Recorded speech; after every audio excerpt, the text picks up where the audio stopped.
Muy buenos días. Muchísimas gracias a todos por acompañarnos en este webinar. En honor al tiempo de todos, vamos a arrancar a las 9 en punto. Tenemos hoy un panel muy interesante que va a ser un poquitito diferente a muchos de los paneles que habitualmente estamos teniendo en estas épocas del COVID, donde vamos a darles un pantallazo general sobre varios aspectos y no solamente los aspectos legales, sino también los puntos económicos. Vamos a tener a Patricia Goto de CPA Ferrer hablando de los principales impactos que el COVID está teniendo en la economía paraguaya. Posteriormente vamos a tener a José Trinidad comentándonos un poquitito los desafíos en temas laborales que está implicando esto para las empresas aquí en Paraguay y las herramientas que tienen para poder navegar este nuevo desafío del COVID. Seguidamente nos va a comentar Yamina Centurión cuáles son las alternativas que tienen las sociedades para poder cumplir con sus obligaciones. Específicamente nos va a tocar un tema que es muy actual, el tema de cómo podemos desarrollar las asambleas. También Julia Méndez nos va a hablar un poquitito sobre el impacto en temas tributarios, cuáles son los nuevos plazos de vencimiento, qué impuestos tenemos que pagar, cuáles no. Y por último tenemos a Mauricio de Oliveira Lagoa, quien nos va a comentar sobre cómo impacta el COVID y toda esta nueva normativa en nuestros contratos. Así que el objetivo es que en 60 minutos podamos tener un pantallazo general sobre los puntos más importantes del COVID aquí en Paraguay y que después de cada sección podamos hacer una breve sección de preguntas y respuestas. Así que ahí en sus pantallas tienen un botón para hacer preguntas y al final de cada panelista vamos a tomarnos unos minutos para responder a sus preguntas. Así que nuevamente muchísimas gracias por acompañarnos. Espero que todos ustedes y sus familias estén bien y arrancamos ya con Patricia Goto sobre los puntos más importantes económicos. Gracias. Bueno, muy buenos días para todos. Un saludo a todas las personas que pudieron unirse a nuestra webinar de hoy. Bueno, yo voy a empezar con un breve análisis del nuevo panorama económico al cual nos enfrentamos actualmente con la disrupción de este nuevo shock en la economía, que como todos sabemos es de carácter no económico, sino más bien proviene del ámbito sanitario. Para ello me voy a centrar en tres puntos que considero los más importantes para poder entender a qué nos estamos enfrentando. Primeramente vamos a hablar del impacto que tiene la pandemia para la economía local. Luego vamos a hablar un poco de la corrección de las perspectivas para el año 2020 con este nuevo escenario económico al cual nos estamos enfrentando. Y por último mencionar las medidas económicas que está llevando adelante el gobierno y bueno, los costos que también puede llegar a suponer esto bueno, sobre todo para lo que es el perfil macroeconómico de Paraguay. Primeramente, ¿cómo nos afecta el COVID-19 a Paraguay? Acá queremos mencionar un poco de qué manera Paraguay va a estar absorbiendo los efectos derivados de la pandemia. Primeramente mencionamos el canal de las exportaciones. ¿Por qué?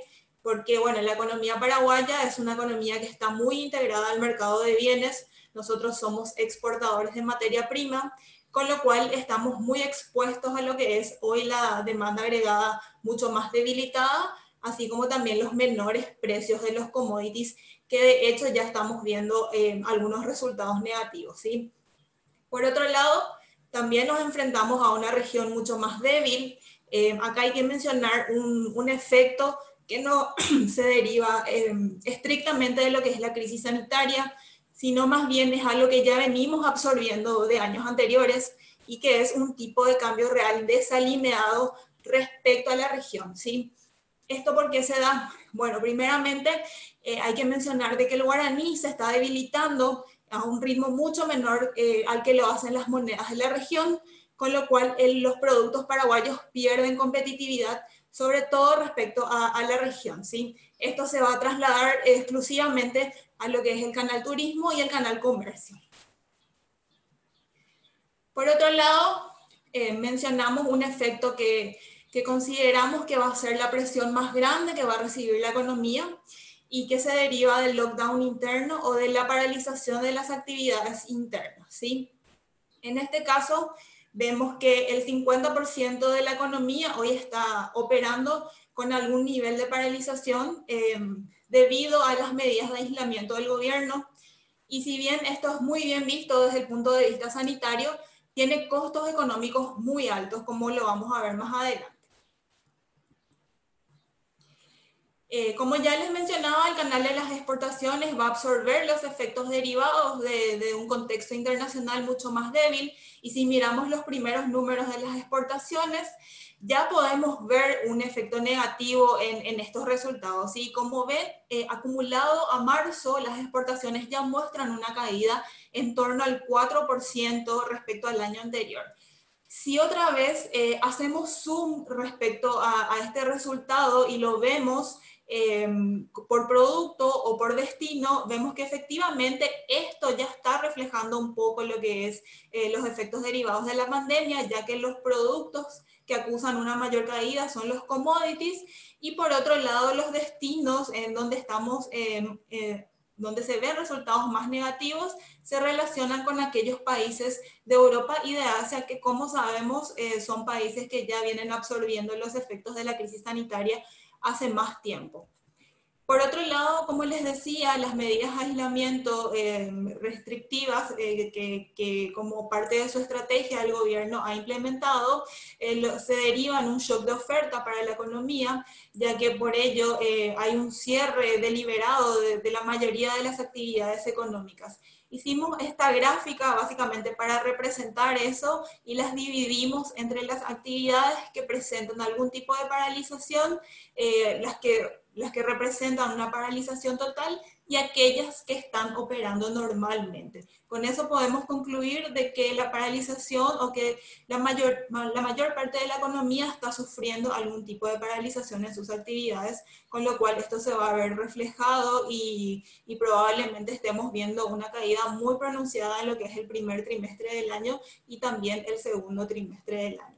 Si esto lo trasladamos nuevamente a lo que es el empleo y la población ocupada de Paraguay, el panorama es mucho más preocupante, considerando de que el 60% de la población ocupada lo hace en el sector terciario de la economía, que básicamente es el sector que más es afectado por esta situación. Una cuestión que queremos resaltar y que consideramos que es una debilidad ante esta situación es una característica que tiene la economía paraguaya y que se basa en su alta informalidad, ¿sí? Como pueden ver en el gráfico, el 63,4% de nuestro empleo lo hace en condiciones de informalidad. Esto equivale básicamente a 1.800.000 trabajadores que están mucho más expuestos ante esta situación y que también podría llegar a restar un poco de eficiencia a las políticas que implementa el gobierno, ¿sí? Ante este nuevo escenario económico y con los efectos que habíamos mencionado anteriormente, las proyecciones se corrigen drásticamente a la baja. Este gráfico que ustedes ven allí es un escenario inicial que estimábamos solamente en el mes de enero pasado, y donde nosotros esperábamos que Paraguay crezca un 3,4% en el año 2020, luego de un 2019 de crecimiento nulo de la economía. ¿Sí? Esto básicamente absorbía lo que era el efecto rebote en la producción agrícola que esperábamos este año tras mejores condiciones climáticas. Sin embargo, con la disrupción de este nuevo shock, las proyecciones se corrigen a la baja e incorporando solamente desde la óptica macro los efectos derivados de las menores exportaciones que vamos a tener, así como también de una región mucho más debilitada y que se va a transmitir a través del canal del turismo y del comercio de frontera, la proyección pasa a ser de 1,5% para el año 2020. Esta nueva proyección, si bien ya se corrige mucho a la baja, todavía lo vemos en términos positivos. Sin embargo, cuando agregamos el efecto cuarentena o el efecto del lockdown interno que estamos viviendo actualmente, la corrección es mucho mayor, como ven, y esto ya repercute y ya determina un escenario recesivo para Paraguay en el año 2020. Inicialmente nosotros estamos estimando una caída del 1,5% del PIB para el año 2020 con este escenario.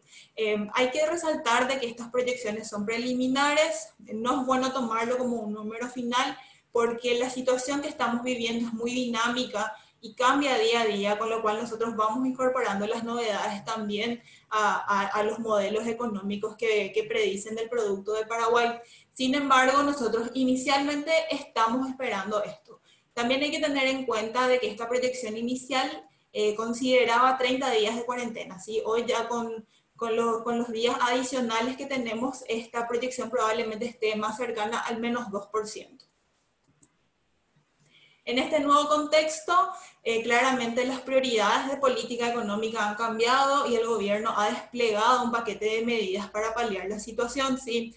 Hay que entender de que típicamente la política económica lo que hace o lo que intenta hacer es estimular a la economía.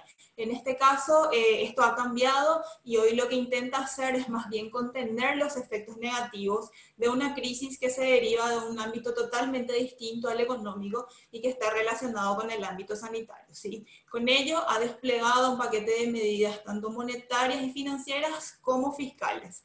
En el caso de monetaria, lo que intenta hacer es dotar al sistema financiero de mayor liquidez y también flexibilizar un poco las normativas como para que haya esa fluidez del crédito y llegue efectivamente al sector real.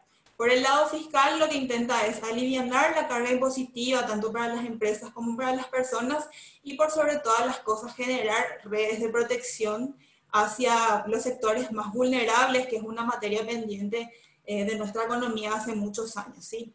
Esto indefectiblemente va a traer costos sobre todo para el perfil macroeconómico de Paraguay. Vamos a tener un déficit que se va a disparar. Nosotros estamos estimando que vamos a llegar a un déficit del 7% del PIB aproximadamente. Como contrapartida, obviamente la deuda pública también va a repuntar y también probablemente estemos asumiendo mayores costos en el financiamiento en el caso de salir a buscar esto en los mercados financieros internacionales debido al repunte del riesgo país que estamos viendo ya producto de esta situación. Como síntesis, vamos a mencionar, Paraguay va a ingresar a una recesión en el año 2020 por los efectos derivados de la pandemia. Nosotros estamos estimando por lo menos una caída del menos 1,5% para este año. Esta proyección recoge básicamente los menores ingresos por exportación, el menor dinamismo de la región y una paralización interna que va a significar un duro golpe para la actividad.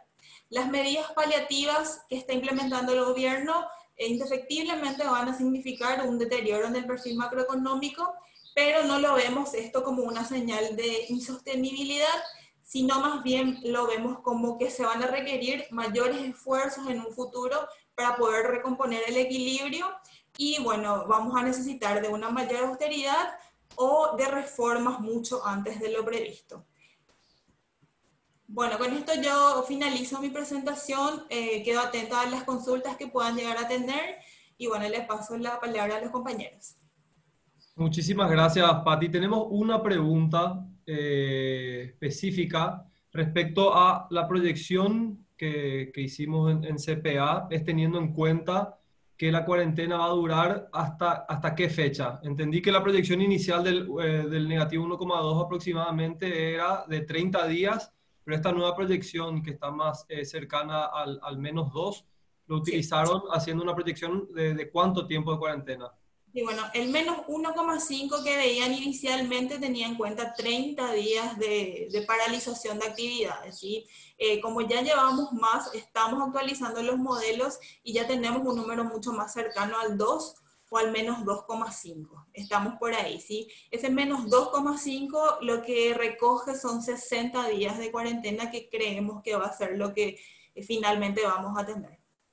Excelente. Y otra pregunta más, Pati, que justamente era una de las dudas que yo tenía. Sí. Nos preguntan cómo estamos proyectando el tipo de cambio al cierre del año. Me imagino que se preguntan por el dólar, ¿verdad? Exacto. Bueno, nosotros estamos proyectando una depreciación mayor para lo que resta del año, si bien el guaraní está bastante estable en lo que estamos viendo y mucho más comparándolo con la región, nosotros estamos esperando una corrección de esto en lo que queda del año y bueno, estimamos una depreciación del guaraní en torno al 8% en el año. Excelente, excelente, Pati. Bueno, muchísimas gracias. Vamos a seguir con José Trinidad, que nos va a hablar de los aspectos más importantes a tener en cuenta en relación a los temas laborales. Sí, muy buenos días a todos. Vamos a estar hablando de las principales novedades del ámbito laboral, de las normativas que se están tomando en relación a la pandemia. Tenemos una agenda sobre los temas que vamos a tratar hoy. Antes que nada, les quiero decir que tenemos muchísima información sobre esto. Lo que vamos a hacer es un breve resumen. Tenemos ya 2 materiales publicados que se encuentran a disposición de ustedes en las redes sociales de la firma y también en el sitio web, donde van a poder encontrar un poco más de información sobre estos temas. Vamos a hablar primero sobre las restricciones, que son las medidas, lógicamente, que terminan impactando en la relación laboral y que nos llevan a los otros temas. Las acciones que nosotros recomendamos para hacer frente justamente a esta nueva situación: la suspensión de los contratos de trabajo, los subsidios que va a otorgar la Seguridad Social y las medidas sanitarias que está adoptando el gobierno y que tenemos que tener en cuenta a la hora de desarrollar las actividades. Bueno, en primer lugar, con las medidas de restricción, tenemos que, como primera medida, salió la resolución 90 del Ministerio de Salud, que limitó ciertas actividades, sobre todo lo que tiene que ver con teatros, cines, lugares de concurrencia masiva. Estas actividades están prohibidas actualmente. La tendencia de que esto continúe más allá de las nuevas medidas de flexibilización que vaya adoptando el gobierno, y estos sectores van a ser los últimos en ser regularizados. Por otro lado, tenemos el decreto 3537, que es el que está vigente actualmente hasta el domingo, como ustedes sabrán. Establece la restricción total de circulación con 14 excepciones que tiene que ver más que nada con los sectores de aprovisionamiento básico, en servicios sanitarios, tanto público como privado, obras públicas, todo lo que tiene que ver con la cadena de logística de las obras públicas, y algunos sectores como las actividades agrícolas y agropecuarias. En el marco de esto hay que tener en cuenta que siempre que el gobierno saca un decreto, hay aclaraciones que hace el Ministerio de Industria y Comercio a los gremios, donde se establecen algunas pautas que, si bien no están dentro del decreto, terminan impactando en el día a día y que también tenemos que tener en cuenta, como por ejemplo el aprovisionamiento de los supermercados y toda la cadena de logística que tienen ellos. Se puede realizar las entregas solamente de 5 de la mañana a 3 de la tarde. Esto lo vamos a encontrar dentro de la aclaración del MIC y es importante tener en cuenta porque son los que terminan cristalizándose después en los protocolos que aplican las autoridades de salud y de las fuerzas públicas. Sobre esto hay que tener en cuenta que existen sectores que se encuentran restringidos, como los menores de edad y los mayores de 60 años. Estos sectores no pueden trabajar, salvo que sean indispensables para la actividad de la empresa. Hay otra vez una aclaración ahí. Y también que toda persona que esté dentro de las actividades efectuadas tiene que circular con su orden de trabajo, en la que nosotros recomendamos que siempre se tenga bien en cuenta y se exponga puntualmente a qué inciso, a qué excepción corresponde, para que en el caso de que sea retenida esa persona circulando pueda justificar y le facilite más en la circulación. Bueno, todo esto lógicamente impacta, limita la manera de trabajar, y ante esto es que estamos viendo la aplicación de varias alternativas o recomendaciones. La primera de todas, lógicamente, la implementación del teletrabajo. Como ustedes sabrán, esto se encuentra previsto actualmente en la Ley de Emergencia Nacional. También hay una resolución del Ministerio del Trabajo al respecto. Lo que es importante tener en cuenta en el teletrabajo es que se establezcan bien las condiciones en las cuales se va a desarrollar y los canales de comunicación con el trabajador, o sea, los canales a los cuales el trabajador tiene que estar disponible dentro del horario laboral. También se pueden realizar comunicaciones de todo tipo a través de estos medios. Son válidas las comunicaciones por correo electrónico, por WhatsApp, todos los medios telemáticos que se establezcan como canal de comunicación. Y también recordarles que hasta inclusive se pueden aplicar sanciones por estos medios. La otra alternativa que tenemos, que fue la muy promocionada por el Ministerio del Trabajo, es el otorgar vacaciones. Las vacaciones no hace falta que se cumplan con el requisito de 15 días establecido en el Código del Trabajo. Al respecto, el Ministerio del Trabajo sacó una resolución que flexibiliza este requisito y que no va a ser tenido en cuenta a la hora de que ellos realicen una inspección del cumplimiento acabado de todo esto. Eso, lógicamente, para facilitar en que se puedan otorgar vacaciones sin esa rigidez que tiene la normativa de fondo. También se encuentra contemplada la posibilidad de otorgar licencias con o sin goce de salario, esto lógicamente siempre con acuerdo del trabajador, que es una alternativa que está siendo utilizada actualmente por varios sectores.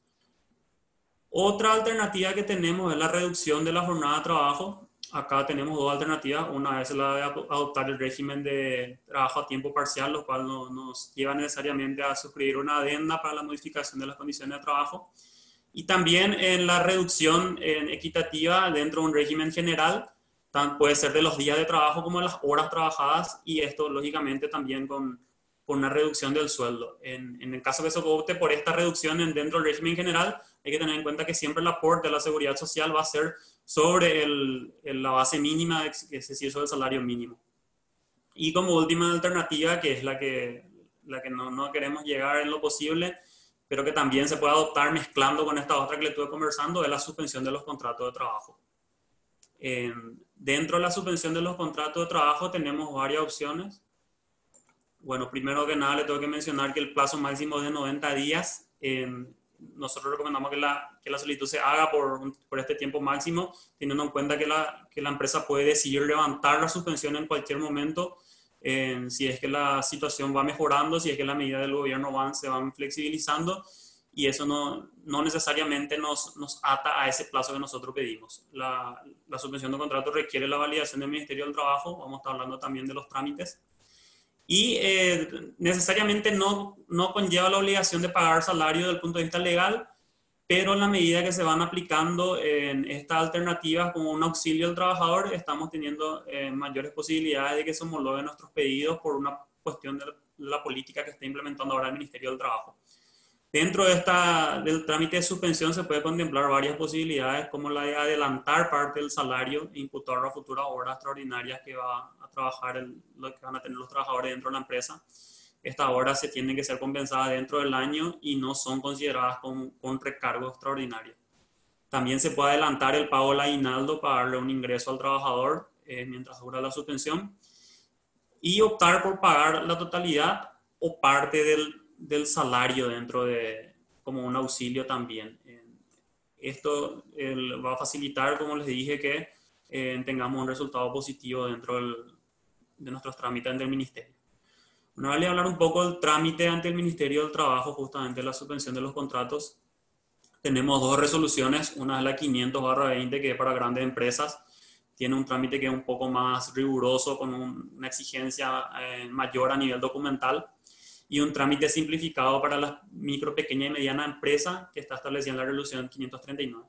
Hay que tener en cuenta que para las micro, pequeña y mediana empresas actualmente está teniendo en cuenta el nivel de facturación para establecer las categorías de estas empresas. Bueno, la comunicación se hace a través de Internet, hoy en día 100% online. Hay que tener en cuenta que todos los trabajadores que están afectados por la suspensión tienen que estar inscritos también en el Ministerio del Trabajo, no basta con que estén en nómina IPS. La migración se hace a partir del sistema del Ministerio del Trabajo, por eso es muy importante que todos los trabajadores estén dentro de la nómina del Ministerio del Trabajo. El Ministerio del Trabajo remite automáticamente esta nómina al IPS a los efectos del pago del subsidio, y es por eso que se está insistiendo mucho. También el IPS hace la recomendación de que todas las nóminas vayan y de hecho es un requisito también, con los números de teléfono de los trabajadores, para que eventualmente a la hora que ellos accedan al subsidio establecido por el IPS puedan recibir en sus teléfonos, a través de los mensajes de texto, las comunicaciones de que ya se encuentra disponible el subsidio. En caso de rechazo de nuestro pedido, tenemos el recurso de reconsideración ante la ministra del Trabajo, y eventualmente la posibilidad de recurrir a instancias judiciales si tenemos un nuevo rechazo. Bueno, ahora vamos a hablar un poco de la seguridad social. La ley de emergencia tiene previsto un fondo, como ustedes sabrán, de $100 millones, en una línea que ya fue transferida al IPS por el Ministerio de Hacienda para el pago de los subsidios. La ley de emergencia contempla que existen dos nuevas categorías, ¿verdad?, que son los afectados por la suspensión de los contratos, que antes no estaban beneficiados con ningún tipo de subsidio por parte del IPS, y los diagnósticos sospechados de COVID-19. Bueno, como requisito para acceder a estos subsidios, los empleadores tienen que estar al día hasta febrero del 2020. Como sabrán, hay una política de flexibilidad de pago ya desde marzo del 2020, pero para poder acceder al subsidio, los trabajadores tienen que estar en nómina y tiene que estar al día el empleador hasta febrero del 2020. Respecto a los aportes de marzo, abril y mayo, existen planes de flexibilización y con el 0% de los recargos sobre la mora y los tipos de multas. Eso está siendo implementado también por el IPS ahora mismo. Bueno, los trabajadores suspendidos son los que se encuentran entre los iniciados, como digo, los sospechados de COVID-19 y también los casos confirmados. Esto actualmente, la última información que tenemos es que se otorga a trabajadores que tienen, o sea, según el último decreto, que ganan hasta 2 salarios mínimos y por el momento, según las declaraciones que hizo el IPS, va a ser de un solo pago hasta el 50% del salario mínimo y que se va a realizar en razón a los días de suspensión que va afectando al mes a los trabajadores.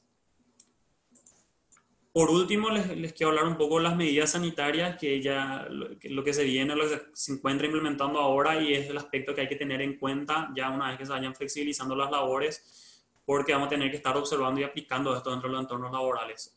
Tenemos que se crearon protocolos para cada actividad. Todos los sectores que están exceptuados ahora tienen un protocolo. A esto se puede acceder a través de la página del Ministerio del Trabajo. Estos protocolos son elaborados por el Ministerio de Salud en coordinación con el Ministerio del Trabajo y establecen todas las medidas que nosotros tenemos que adoptar dentro de nuestro establecimiento para poder hacer frente a la enfermedad. Les quiero recordar que el uso de tapabocas es obligatorio dentro de todos los ambientes laborales y también como recomendación general de que todas las indicaciones, todas las medidas que adopte la empresa siguiendo estos protocolos tienen que estar en lugares visibles de la empresa para que los trabajadores puedan tener acceso. Esto insiste mucho el Ministerio del Trabajo respecto a esto y nos va a ayudar mucho en caso que tengamos una fiscalización. Después, como otro aspecto muy importante a tener en cuenta es que se tienen que crear equipos de respuestas a la pandemia. Estos equipos de respuestas tienen que estar conformados por los jefes de sección, los jefes de cada área de trabajo. No puede estar conformado por el técnico de seguridad, no puede estar conformado por el gerente general. Lo que se busca es que sean personas que estén cerca de los trabajadores y que sean los supervisores directos de cada sección o de cada lugar del establecimiento. ¿Para qué? Para poder realizar el seguimiento a los casos. Hay protocolos específicos en caso que tengamos casos sospechados que son los que tienen síntomas de la enfermedad vinculados a casos comprobados y a los casos confirmados propiamente dicho. Es muy importante que siempre este equipo esté en coordinación con la Gerencia General de la empresa y también con el Ministerio del Trabajo y con el Ministerio de Salud para que se puedan hacer el seguimiento en caso que tengamos algún caso confirmado. Esto nos va a dejar mejor parado en caso de que después tengamos algún tipo de intervención o tengamos que responder ante estos casos. Es muy importante también mencionarles que se insiste mucho en caso que tengamos un caso sospechado, un caso confirmado con la desinfección de los lugares de trabajo. No hay una normativa de cierre en relación a la comprobación de un caso del establecimiento, pero en la medida que se vaya comunicando al Ministerio de Salud, lógicamente el Ministerio de Salud puede recomendar algún tipo de acción en específica dependiendo de cada caso que se presente.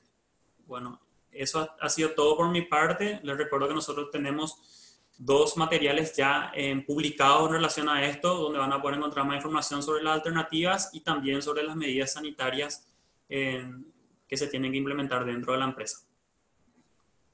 Excelente, José. Muchísimas gracias. Definitivamente hay muchísima información, así que sé que no es fácil resumir todo eso en 10 minutos. Tenemos muchísimas preguntas, pero voy a seleccionar un par de ellas y te hago. A ver, una de las preguntas que tenemos es si en el caso de los colaboradores domiciliarios se puede argumentar que es necesario su trabajo para que puedan circular y hacer su tarea. Eso yo creo que está ahí excepcionado en la ley, pero comentarnos un poquitito sobre eso. Sí, se encuentra excepcionado. Son un sector que está excepcionado y también les menciono de paso que también es un sector que se encuentra previsto dentro de los subsidios para el IPS en caso de que se quiera optar por la suspensión también de la actividad. O sea, tenemos las 2 alternativas ahí. Perfecto. Entonces ahí la recomendación también es hacerles un salvoconducto para que se puedan movilizar, Claro. ¿verdad? Y que con muchísimo gusto, si se ponen en contacto con nosotros, les podemos proveer de un modelo o ayudarles a preparar eso. La otra pregunta que tenemos es si ante esta emergencia sanitaria se puede reducir el salario de los empleados y si se puede hacer, ¿Cómo se documenta eso, José? Sí, se puede hacer con acuerdo del trabajador y dejando bien establecida cuáles son las condiciones en las que se va a realizar esa disminución del salario. Si va a ser una disminución del salario por debajo del sueldo mínimo, lógicamente tiene que ir acompañada con una disminución de la carga horaria de manera proporcional. No podemos establecer una reducción por debajo del mínimo con una carga ordinaria de trabajo, porque eso equivaldría a pagar menos el salario mínimo. O sea, tiene que ir acompañado necesariamente de una reducción también de la jornada de trabajo, y lo recomendable es que se haga a través de una adenda. Excelente. Dos preguntas más, José. Si es que IPS está flexibilizando las fechas de pago. Sí, existen dos posibilidades. Para las planillas de febrero está el régimen de fraccionamiento que se puede acceder. Una vez que una empresa se adhiera al régimen de fraccionamiento, ya figura el día y ya el trabajador puede acceder a todos los subsidios. Ya desde marzo, abril y mayo se encuentra establecido el 0% de recargo por mora y la flexibilización sin intereses. Excelente, excelente. Y una pregunta que nos hacen que me parece interesante es que los decretos anteriores establecían que las embarazadas no podían trabajar y personas mayores también a partir de cierta edad de 60 creo que no pueden trabajar. Entonces, ¿cómo queda eso, José?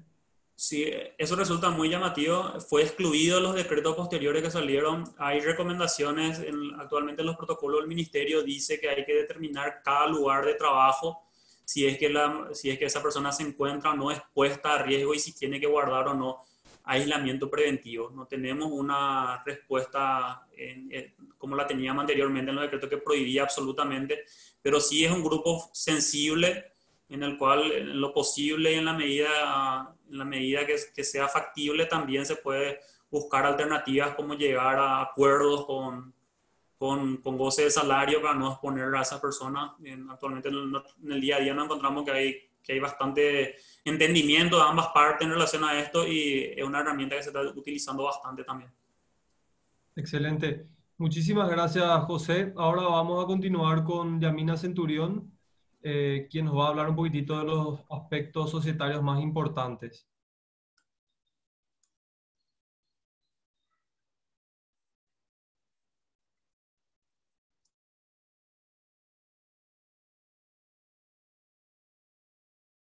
Buenos días a todos.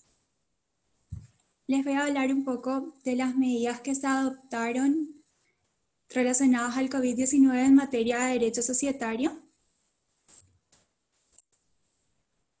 Voy a centrarme en 3 puntos. El primero va a ser la Asamblea de Accionistas y luego el funcionamiento de 2 instituciones que son la Dirección General de Personas y Estructuras Jurídicas y de Beneficiarios Finales de la Abogacía del Tesoro y la Dirección General de los Registros Públicos. En cuanto a asambleas anuales de accionistas, como saben, dentro de los primeros 4 meses del cierre del ejercicio fiscal, las sociedades anónimas deben convocar asamblea a fin de aprobar el balance y elegir nuevas autoridades. En este sentido, excepcionalmente, durante este periodo, se va a poder convocar asambleas hasta el 30 de junio. Consecuentemente, también se prorroga la obligación de informar y retener el pago del IVA hasta el 31 de agosto. Con relación a la celebración de otras asambleas, sean ordinarias o extraordinarias, hay que tener en cuenta la declaración del estado de emergencia sanitaria nacional y específicamente lo que es la medida de aislamiento general preventivo. ¿Por qué? Porque sabemos que está restringido el tránsito de personas y la aglomeración, y esto afecta directamente a la celebración de las asambleas. La Abogacía del Tesoro, en uno de los comunicados, sugirió que todas las asambleas que fueron convocadas del 9 de marzo, que fue el momento en el que saltó la epidemia del COVID, vuelvan a ser convocadas, se declaren desiertas y sean convocadas nuevamente previa nueva publicación. Nosotros lo que sugerimos es analizar el caso en concreto, ver si el rubro al cual se dedica la sociedad está exceptuado y está permitido operar durante la medida de aislamiento preventivo general, U otra opción, por ejemplo, a fin de evitar la aglomeración, sería que todos los accionistas otorguen carta poder a una sola persona para que les represente en asamblea y analizar de acuerdo a cada caso la viabilidad de la celebración. Otra consulta que estamos teniendo también es la posibilidad de celebrar asambleas por medios telemáticos, por lo que serían videoconferencias. Y en ese sentido es importante resaltar que en Paraguay no está regulada la celebración de asambleas o la votación por medios telemáticos. Así también la Abogacía del Tesoro, que es el ente contralor al que se comunican las asambleas, maneja un criterio restrictivo conforme al cual, si dentro de los estatutos sociales no está regulada esta posibilidad de celebrar asambleas por medios telemáticos, las mismas, de conformidad al artículo 1078 del Código Civil, se deberán celebrar en el domicilio social y son por tanto presenciales. Bueno, ahora les voy a hablar del funcionamiento de la Dirección General de Personas y Estructuras Jurídicas y de Beneficiarios Finales. Esta es la nueva denominación de la anterior Dirección General de Registro y Fiscalización de Sociedades dependiente de la Abogacía del Tesoro. Todos estos trámites que ven, esto es un print de pantalla del portal web, donde se solicitan todos estos trámites que son obligaciones para las sociedades. Actualmente, si bien Abogacía del Tesoro cerró sus puertas, no está abierto al público, los analistas se encuentran trabajando y todas estas comunicaciones entonces son procesadas y pueden presentarse. Lo que sí hay cambios dentro del cómputo de plazos y hay otros plazos que se han prorrogado que les voy a informar ahora conforme a cada trámite. Primero les voy a hablar del canje de acciones. Como saben, dentro del marco de la Ley de Transparencia, las sociedades que tengan títulos accionarios al portador se ven obligadas a canjear los mismos por títulos nominativos. Este proceso, ahora con la pandemia del COVID, se ve afectado en dos casos. El primero, en la inscripción en los registros públicos de las modificaciones de estatuto por conversión del tipo de acciones. Como Registros Públicos suspendió sus actividades desde el 12 de marzo, estas modificaciones de estatutos no se están pudiendo inscribir y por tanto la Abogacía del Tesoro comunicó que se suspende el cómputo del plazo hasta que Registros reanude sus actividades. Por otro lado, también a partir del 9 de marzo se suspende el cómputo del plazo para la presentación de actas de directorio que registran el canje de acciones. Se va a reanudar el cómputo a partir del 30 de junio. Normalmente el plazo para la presentación del acta de canje de acciones es de 15 días de la fecha que se celebra la reunión del directorio. En cuanto a la inscripción de sociedades, esto aplica tanto a constitución de sociedades como a modificaciones de estatutos. El plazo normal de presentación es de 45 días desde que la escritura pública sale de la Dirección General de los Registros Públicos. Ahora esos plazos no se van a computar desde el 9 de marzo y se vuelven a computar el 30 de junio. Misma suspensión de plazo se da para la transferencia de acciones.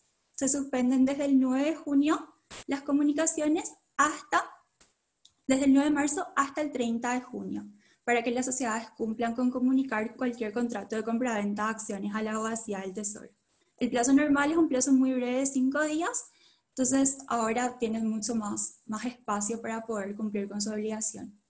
En cuanto a comunicaciones asamblearias, asambleas que sí se hayan celebrado a partir del 4 de marzo, excepcionalmente van a poder ser comunicadas hasta el 30 de junio. Normalmente el plazo que se tiene para comunicar asambleas es de 15 días hábiles. Y en este punto sí me voy a detener un poco más, que es una nueva obligación en materia societaria, que es la primera comunicación tanto al registro de personas y estructuras jurídicas como de beneficiarios finales. Son dos registros distintos a los cuales las sociedades deben inscribirse. Esta comunicación tiene carácter de declaración jurada, por tanto se realiza y en el momento ya se genera la constancia. Pero lo que quiero resaltar es que hubo una modificación dentro del calendario de plazos inicialmente presentado. Se habilitó un calendario de plazos conforme a la terminación del RUC de la sociedad. Para sociedades que tienen terminación de RUC 0 al 3, el plazo ya venció en febrero, el 29 de febrero, pero para las sociedades con terminación de RUC 4 al 6, el plazo se extendió al 30 de abril y con terminación de RUC 7 a 9 al 29 de mayo. Esto se aplica para sociedades que fueron constituidas con posterioridad a la vigencia de la ley, es decir, con posterioridad al 3 de diciembre del 2019. ¿Ok? Lo importante acá es tener en cuenta que se toma el último número del RUC, no el dígito verificador, a fin de evitar confusiones. Y que las sociedades que se constituyeron antes de con posterioridad a la entrada en vigencia de la ley, no hay una prórroga del plazo, ellos sí cuentan con 45 días hábiles para inscribirse. En cuanto a multas y sanciones, todas las multas que ya fueron generadas y notificadas se van a poder pagar con el beneficio de la reducción del 50% hasta el 30 de junio y las otras multas, sanciones no económicas, no se van a aplicar tampoco hasta el 30 de junio. Por último, les voy a hablar del funcionamiento de la Dirección General de los Registros Públicos. Desde el 12 de marzo, los registros públicos no se encuentran trabajando y se dio la suspensión de plazos. En realidad son las secciones registrales las que no trabajan porque se dio una habilitación parcial tanto de mesa de entrada como mesa de salida. Ahora bien, algo importante y que hay que destacar es que al no estar trabajando en las secciones registrales, no se está procesando ningún trámite. Quiere decir que toda constitución de sociedad, modificación de estatutos, otorgamiento o revocación de poder que estaban en trámite no se están procesando, entonces todo quedó en stand-by desde el 12 de marzo a la fecha. Recién una vez que se levante la medida de aislamiento preventivo general o que se flexibilice esta medida, van a volver a operar las secciones registrales.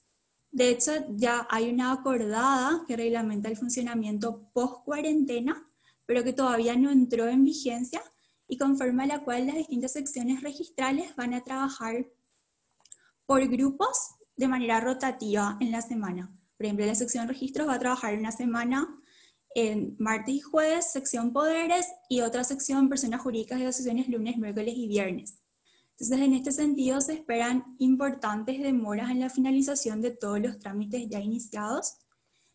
Y para que tengan una idea, el funcionamiento que tiene esta semana los registros públicos es el de habilitación parcial de mesa de entrada y salida. De conformidad a la letra inicial del apellido del profesional, se habilita, por ejemplo, los lunes para presentación y retiro hasta 5 documentos por profesional con apellido que inicia en la letra A la E, por ejemplo, y así sucesivamente durante los días de la semana. Pero lo que a nosotros más nos importa es que las secciones registrales vuelvan a trabajar para que se dé movimiento a todos los trámites. Y con esto concluyo mi presentación. Excelente, Yami, muchísimas gracias. A ver, yo te voy a volver a preguntar sobre algo que ya hablaste, pero yo creo que es un punto neurálgico en temas societarios y que es una de las consultas que más recibimos. Si yo, sociedad, tengo que realizar una asamblea por cualquier cuestión extraordinaria, no sé, tengo que capitalizar utilidades para cumplir con ciertos ratios, necesito reemplazarla al gerente y no tengo o sea, soy una SRL y no una SA donde puedo usar la figura del síndico de repente para que nombre en caso de renuncia. Concretamente, ¿cuáles son mis alternativas y qué riesgos tenemos ante esas alternativas? ¿Se pueden celebrar las asambleas? Normalmente recomendamos dejar constancia en el acta de que se cumplieron con todas las medidas sanitarias establecidas. ¿Se puede realizar la asamblea presencial?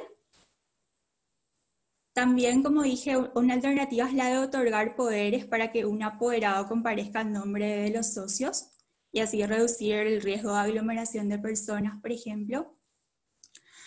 Pero sí hay un riesgo en el caso de las SA, al menos que tienen la obligación de comunicar, de observaciones, que de todas maneras consideramos que en caso de darse una observación podemos justificar las mismas, dada la excepción. O sea, de que se pueden celebrar las asambleas se puede, pero hay que analizar caso por caso.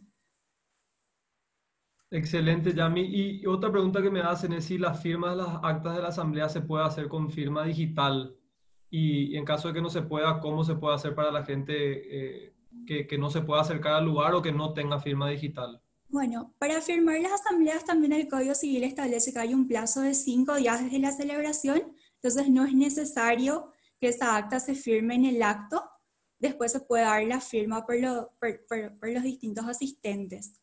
Y también entiendo que se podría dar la firma digital a efectos de la presentación.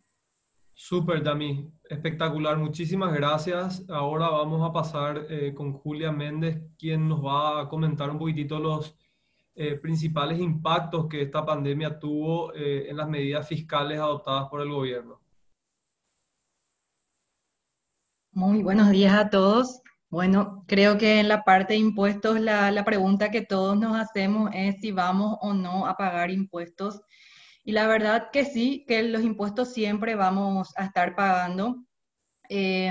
Lo que sí la Administración Tributaria estableció es un régimen de prórroga respecto al cumplimiento de las obligaciones tributarias y también ciertos regímenes de facilidades de pago para el cumplimiento de las obligaciones tributarias. Como primera medida, cuando la pandemia, cuando se tomó la decisión, ¿verdad?, de tener una cuarentena obligatoria, se estableció que aquellas obligaciones que vencían los últimos días de marzo iban a pasar a mayo, y posteriormente, con la reglamentación de la ley de emergencia, se estableció que todas aquellas obligaciones que vencían durante este mes de abril pasaban también para el 4, 5 y 6 de mayo. Con esto lo que quiero graficar es que no existe ninguna disposición generalizada respecto a la prórroga en el cumplimiento de las obligaciones para todo el año, sino que esto hasta ahora solamente está regulado hasta el mes de mayo. Veremos cómo la Administración Tributaria va a ir dictando reglamentaciones para el cumplimiento de las demás obligaciones a partir del mes de mayo.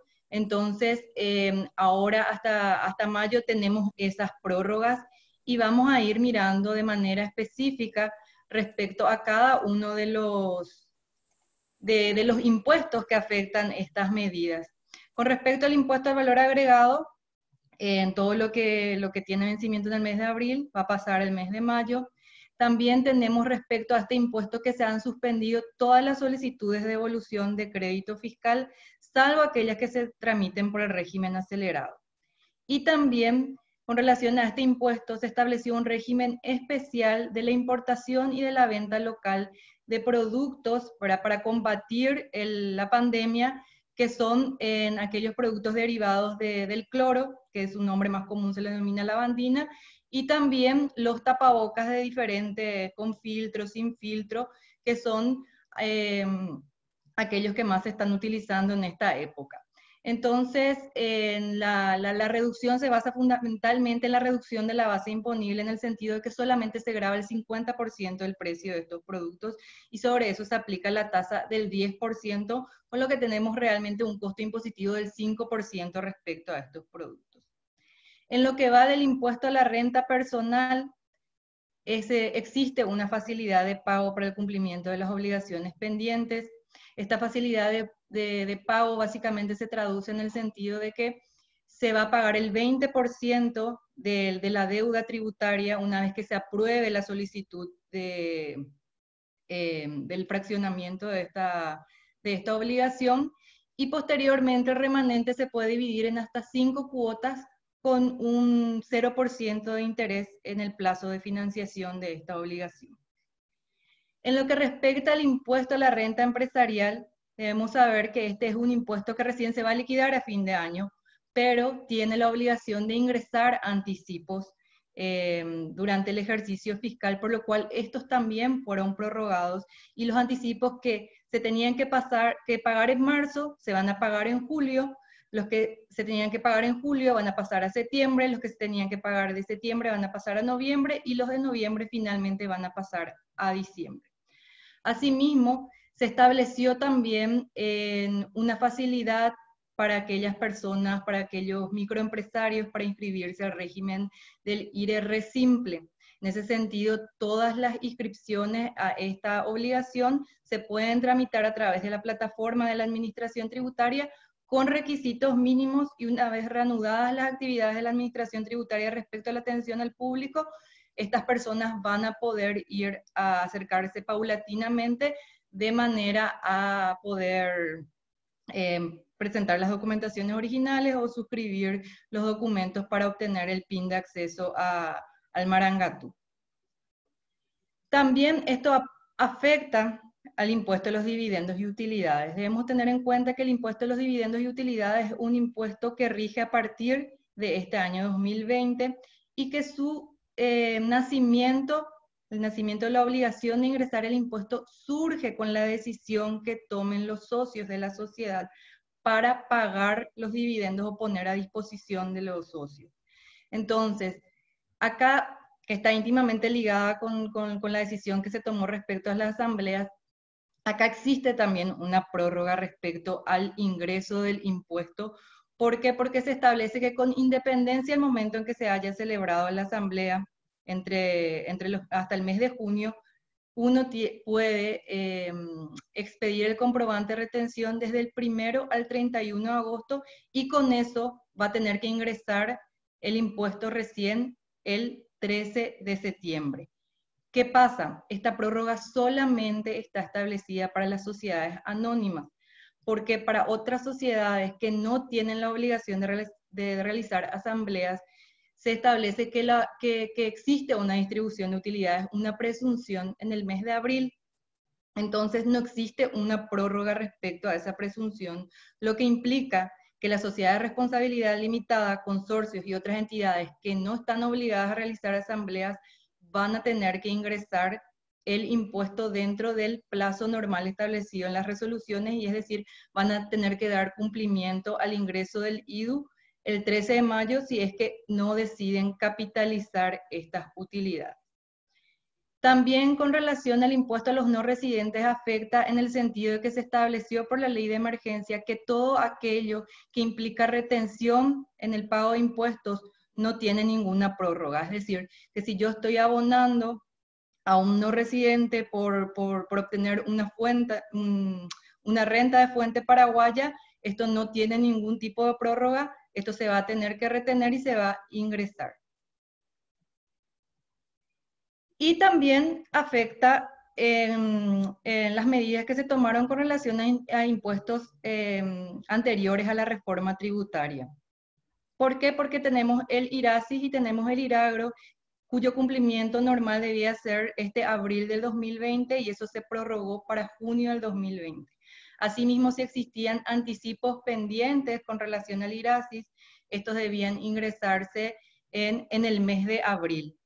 Esto ya pasó, pero era también una facilidad que se estaba otorgando. También ambos impuestos tienen la posibilidad de solicitar facilidades de pago en los mismos términos que había mencionado con relación al IRP. Ingresar el 20% de la deuda, fraccionamiento hasta 5 cuotas y un interés de financiación del 0%. Asimismo, los estados financieros también se prorrogaron y se van a presentar en el mes de julio,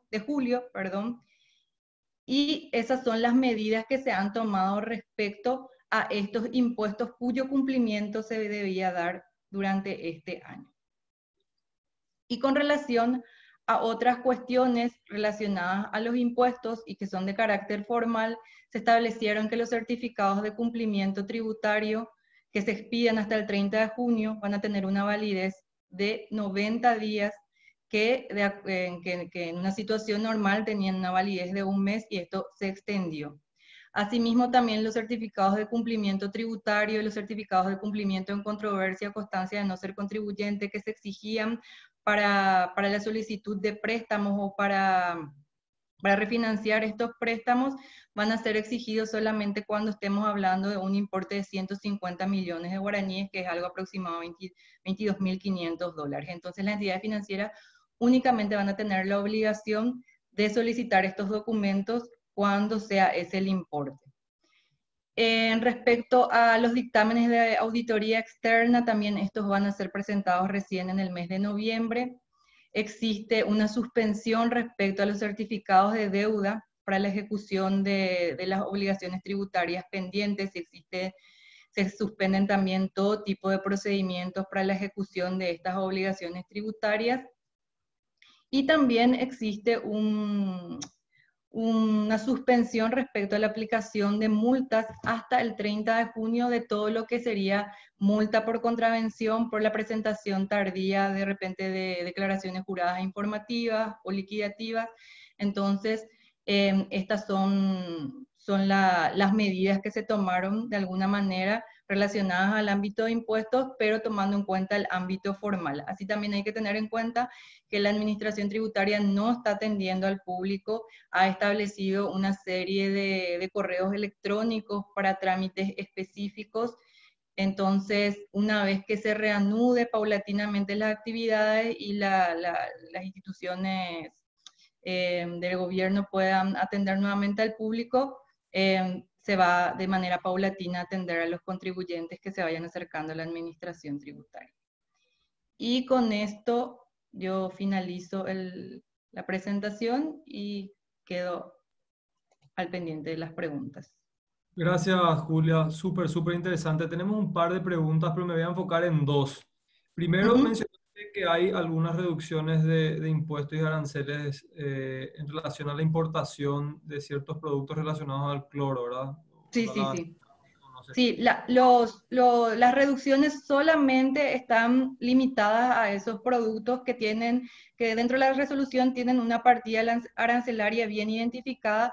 Sin embargo, ¿verdad? Para resumir, decimos que se tratan de tapabocas, ¿verdad? Porque tienen sus especificaciones, y también de los productos derivados del cloro, que como dije, ¿verdad? El nombre más común que le damos es lavandina, pero más allá de eso no existe ningún tipo de beneficio o de reducción respecto a los impuestos en materia de importación.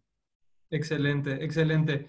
Y la otra pregunta que ya respondiste, pero yo creo que vale la pena recalcar porque es algo que puede tener consecuencias muy importantes en materia empresarial, es el tema de los impuestos a los dividendos y las utilidades, ¿verdad? Y nuevamente te pediría que vuelvas a repetir la diferencia respecto a las presunciones que se dan en la sociedad anónima y otros tipos societarios como la SRL, inclusive el consorcio, ¿verdad?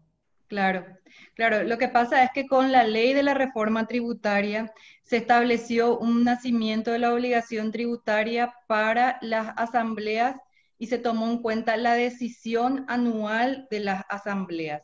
Y para otras sociedades que no tienen la obligación de realizar asambleas, como habíamos dicho, la sociedad de responsabilidad limitada y los consorcios, existe una presunción de que ellos distribuyen sus utilidades en el mes de abril. Esto, con la ley de emergencia, lo que se prorrogó es el cumplimiento del IDU, pero solamente para las entidades que realizan asambleas, y no se previó nada respecto a aquellas en que existe una presunción. Es decir, no se estableció expresamente que se va a presumir que esto se distribuye en el mes de junio. Entonces, todos aquellos que no realizan asambleas, por no existir una previsión expresa respecto al cumplimiento o a una prórroga en la presunción, van a ingresar el impuesto en el mes de mayo si es que no han decidido capitalizar las utilidades que tienen.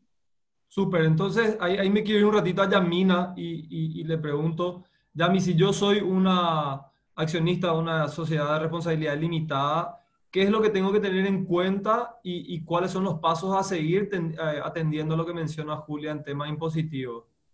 Bueno, en el caso de las SRL, como existe esta presunción de distribución dentro del cuarto mes, si es que van a resolver un destino distinto que está exento del pago del impuesto, como ser la capitalización o el destino de reservas legales o facultativas, debe existir un documento societario respaldatorio de tal decisión, ya sea una nota de instrucción por parte de los socios a la gerencia o lo mismo elaborar un acta de reunión de socios, por ejemplo.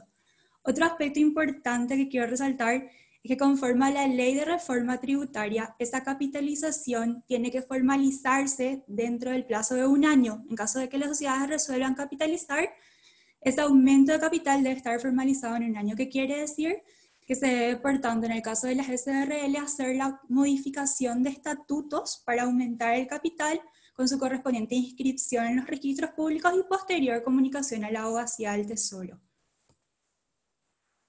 Lo mismo para las SA también, si resuelven capitalizar, se debe después realizar una asamblea extraordinaria si es que es necesario modificar el estatuto. Se va a analizar dependiendo del caso si hay o no capital autorizado. Si ya hay capital autorizado, directamente un acta de directorio para suscripción e integración. Gracias, Yami. Muchísimas gracias, Julia, también. Ahora vamos a un tema que considero que es particularmente interesante respecto a los efectos que esta pandemia y la normativa que fue emitida por el gobierno puede tener en materia contractual. Básicamente, si esta nueva realidad que estamos viviendo la puedo utilizar como una herramienta para salirme de algún contrato. Si yo un contrato a cuotas, por ejemplo, acabo de comprar un auto, o si puedo salirme del contrato de alquiler o cualquier otro tipo de contrato, si esta situación me da la facultad para hacer eso, ¿verdad? Así que Mauricio de Oliveira Lagoa nos va a contar un poquitito más sobre esas herramientas. Gracias. Hola, buenos días a todos. Y sí, la verdad, lo que todos queremos saber es si la pandemia enfermó o no a nuestros contratos. En este sentido, cuando tenemos un contrato y ese contrato logra los objetivos que las partes se propusieron a celebrar el acuerdo, estamos con lo que diríamos un contrato sano. Pero si las partes no llegan a encontrar satisfacción según lo que ellas habían planeado, empiezan a darse los problemas en el contrato y ahí tenemos que ver si es que realmente podemos o no encontrar algún remedio legal para estas dificultades. Cuando esta enfermedad, esta patología del contrato tiene por causa una catástrofe natural, una enfermedad, una pandemia como la que estamos sintiendo y sus síntomas, o las medidas del gobierno, entonces tenemos algunos remedios legales que evitan la responsabilidad. Pero si se debe a nuestra propia culpa, a nuestro descuido, a nuestra falta de diligencia, entonces estamos en una situación donde no nos vamos a librar de el daño que tenemos que soportar, de cumplir las indemnizaciones o de tener que ejecutar el contrato como lo habíamos previsto. ¿Cuáles son los síntomas que puede tener nuestro contrato? A veces no podemos cumplir con la obligación. Otras veces el costo se hace demasiado, la onerosidad de la obligación se hace muy grande, y otras veces el acreedor pierde completamente interés en la contraprestación de su contraparte. Estamos hablando así de la imposibilidad de la prestación, la excesiva onerosidad sobrevenida y la pérdida del interés del acreedor. ¿Cuáles son los requisitos para buscar estos remedios? En primer lugar, tiene que tratarse, en el caso de la imposibilidad de la prestación, un evento que no dependa de la culpa de las partes, que sea posterior al contrato. No tiene que estar en mora, no tiene que estar atrasada la parte en la ejecución de sus prestaciones que al momento de la producción del evento. Y tiene que tratarse de la pérdida de la cosa o de los impedimentos para cumplir la entrega o la ejecución de la obligación. Puede ser permanente o temporal también esta imposibilidad. En el caso de la excesiva onerosidad, también el evento tiene que ser posterior al contrato. La parte que pretende beneficiarse no tiene que estar en mora, tiene que ser una prestación pendiente. La excesiva onerosidad exige que quien pretenda beneficiarse aún no haya ejecutado su prestación y tiene que estar fuera del área del contrato. ¿Qué quiere decir esto? Tiene que ser extraordinario.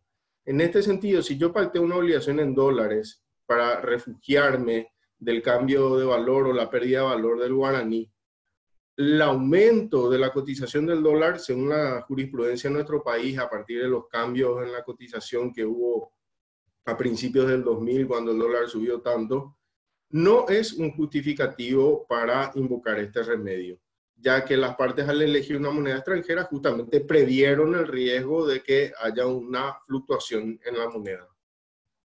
Y aquí hay una cuestión muy interesante. ¿Qué significa onerosidad? Que la prestación se haya hecho más cara, o sea que para comprar o para obtener las unidades de cosas que yo prometí a mi acreedor tengo que pagar más, o que el equilibrio interno se rompió. En ese sentido es menos equitativa. O la onerosidad interna. En realidad, todo pareciera ser que se trata de que la obligación en un contrato bilateral se haya vuelto menos equitativa, o sea, que se haya roto el equilibrio del contrato y no necesariamente se haya vuelto más cara. En cuanto a la pérdida del interés del acreedor, también tenemos que tiene que ser un evento posterior al contrato. El acreedor no tiene que estar en mora, esto es muy importante. El acreedor tuvo que haber realizado todos los actos necesarios para poder recibir la prestación y no haberse negado injustamente a ella. Y aquí el interés no se refiere a que al acreedor dejó de gustarle el auto negro o dejó de gustarle el auto rojo o cualquier cuestión subjetiva, sino que tiene que ser aquella finalidad reconocida en el ámbito del contrato. En este sentido es muy interesante el caso del contrato de alquiler.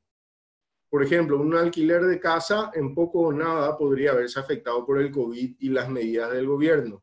Sin embargo, un alquiler de un salón de fiesta, aun cuando es posible dar en alquiler ese espacio, sí se vería afectado, ya que el objeto de hacer la reunión social sería imposible y carecería de interés para el acreedor. Tiene que tratarse de la desaparición del interés, no de la mera disminución. Si es disminución, estaríamos hablando de la excesiva onerosidad por la afectación del equilibrio interno. ¿Cuáles son los efectos del remedio? En el caso de la imposibilidad, en el caso de la onerosidad o en el caso de la pérdida del interés.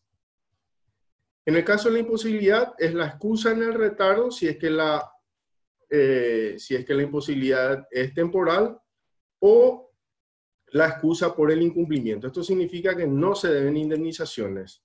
Si las obligaciones son recíprocas y no se ejecutaron, quedan sin efecto. Y en el caso de haber recibido una contraprestación por la obligación que se hizo imposible, hay que restituir lo recibido. En el caso de la excesiva onerosidad, se puede proceder a la resolución o a la modificación equitativa. En el caso que haya habido resolución, también las obligaciones recíprocas quedan sin efecto. La contraprestación efectuada tiene que ser restituida si es que la prestación no pudo ejecutarse, y no se den indemnizaciones.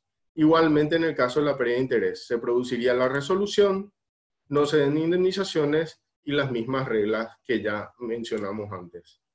En conclusión, el COVID no es un pretexto para el cumplimiento de los contratos, salvo excepciones fundadas en la falta de culpa de las partes y en la imprevisibilidad y extraordinariedad del evento. Los contratos deben cumplirse. Muchas gracias. Muchísimas gracias, Mauri. Muy interesante la presentación. Aquí nos están preguntando si podemos enviar los materiales por correo, y definitivamente sí, tenemos los datos del contacto de todas las personas que se unieron. Nuevamente les queremos agradecer y esperemos poder compartir nuevamente con ustedes otros webinars con las nuevas normativas que va sacando el gobierno y poder así aportar también nuestro granito de arena a esta discusión. Con eso me quiero despedir, agradeciéndoles nuevamente la participación y también, sobre todo, a nuestros panelistas que estuvieron brillantes, y nos vemos pronto. Saludos. Hasta luego.